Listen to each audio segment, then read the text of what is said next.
ఉదయాన్నే పారిజాతం బయట కార్ దగ్గర నిల్చొని ఉంటుంది. ఇంతలోనే జ్యోత్స్న త్వరగా వచ్చేసి, ఏంటి గ్రాని రాధర్, నేను చెప్పిన దాని గురించి ఏం ఆలోచించావు? ఐడియా ఆలోచించావా లేదా? ఏంటో చెప్పు అని అడిగితే, ఈ పీజే చెప్పదు, చేసి చూపిస్తుంది అని చెప్తుంది. నువ్వు చెప్తే అటర్ ఫ్లాఫే అని అంటే, మరి నేను ఆలోచించిన ఐడియానే. పని మనిషి కూతురుగా, దాస్ కూతురుగా ఎదగాల్సి నిన్ను దశరథ్ కూతుర్ని చేశానని చెప్తుంది.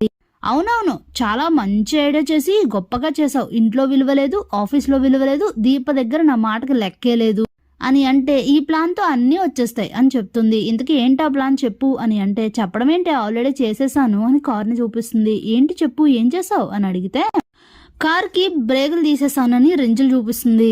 స్టన్ అయిపోతుంది జ్యోత్స్న. కారు కింద ఎలా పట్టావు అని అంటే, అలానే పట్టానులే గాని బ్రేకులు అయితే తీసేసాను. ఇప్పుడు ఈ కారు సూరజ్ గా డ్రైవ్ చేసేలా చేస్తే చాలు అని అంటే, ఆ సూపర్ గ్రాని, మంచి ప్లాన్ చేసావు. అయితే యాక్సిడెంట్ అయిపోవడం ఖాయం, వీడు ఇంకా మంచాన్ని పడ్డం ఖాయం. అయితే ఇంకా మనకు అన్ని ప్రాబ్లమ్స్ తీరిపోయినట్టే అనుకుంటూ కాఫీ తాగుతూ బయటకు వస్తున్న సూరజ్ని చూసి ఇక డ్రామా మొదలు పెడతారు.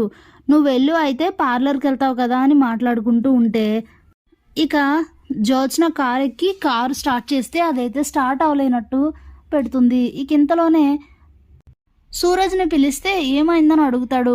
కార్ స్టార్ట్ అవ్వట్లేదు, ఏంటో చూడనంటే స్టార్ట్ చేసి చూస్తాడు. స్టార్ట్ అయింది కదా అని అంటే, నాకేదో డౌట్గా ఉంది, ఒక టెస్ట్ రౌండ్ వేసి రావా అని అంటుంది.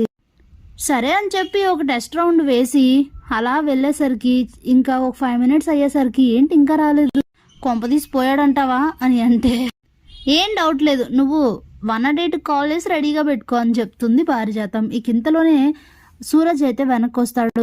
వీడు సేఫ్గానే వచ్చాడే అనుకుంటూ ఉంటారు ఇద్దరు. ఇంతలోనే కార్తీక్ కూడా వస్తాడు. ఇంకే ప్రాబ్లం లేదు, మీరు వెళ్ళొచ్చానంటే, ఇప్పుడు నేను వెళ్ళకపోతే డౌట్ వస్తుందని చెప్పి పదగ్రాని అని ఇక ఇద్దరు కూడా అయితే కారు ఎక్కి వెళ్తారు. అప్పుడే కొంచెం ముందుకు వెళ్ళగానే, ఒక్కసారి కారు బ్రేకులు చెక్ చేయవే అని అంటే, బ్రేక్ వేస్తే బ్రేక్ అయితే పడదు.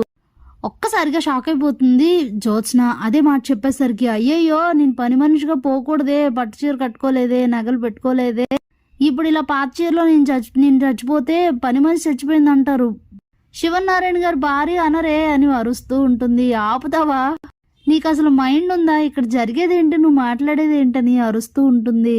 ఇక వెళ్ళి ఎదరగా ఉన్న ఒక చెట్టుకైతే గుద్దేసరికి గట్టిగా అరుస్తుంది జ్యోత్స్న. ఇంటికి ఎంతో దూరం కాదు ఆ మాటలు అయితే బయటే ఉన్న కార్తీక్ అలాగే సూరజ్ ఇద్దరికి వినిపిస్తాయి. వెంటనే పరుగున వెళ్ళి చూసేసరికి, ఓకేలే, అంత ప్రాబ్లం ఏం కాదు కానీ సేఫ్గానే ఉంటారు, ఓకేనా అని అడిగితే, ఏంట్రా ఓకే, మెడ పట్టేసింది, నా పని అయిపోయినట్టుందని అంటుంది పారిజాతం.